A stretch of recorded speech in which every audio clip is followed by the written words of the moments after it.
New at 6 tonight, concern about tree damage is causing outrage from just about everyone involved with the national cycling race. Yesterday was supposed to be the third and final day of the cyclocross national championship. Instead, the action was pushed back to today because of possible damage to some of Zilker Park's oldest trees. Betty Cross is live at the park tonight. Betty, some of the trees in question, they're 200 to even 300 years old.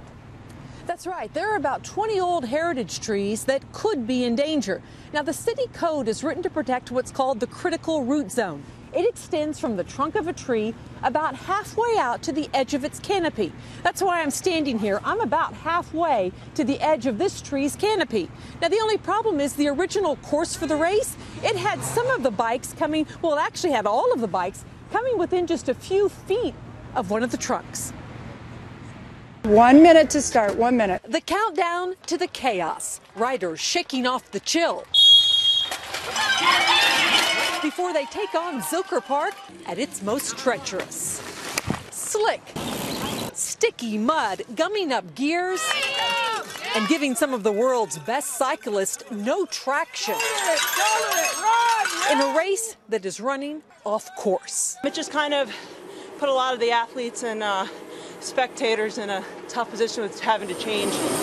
Katie Compton is a world champion who had timed her training to be race ready yesterday. It changes some of the training and the preparation, but we're on the same boat. Stuck with soggy soil that's easier to tear up and dealing with a course that keeps changing to avoid the roots of some of Zilker Park's oldest trees. The course was laid out in such a manner that the bicyclists run over the critical root zone of in excess of 20 heritage trees here in Zilker Park. Heritage tree advocates don't understand how the city ever agreed to let 1,800 cyclists do laps around the jewel of Austin's park system. If it's a jewel, we need to take care of it. The National Cyclocross Championships have reportedly been turned away at least twice before.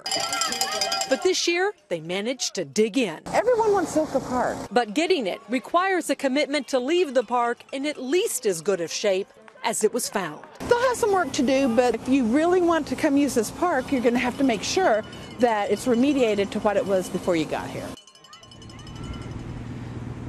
Now, the city won't know exactly how much damage, if any, has been done until after all of the cycling teams pull out.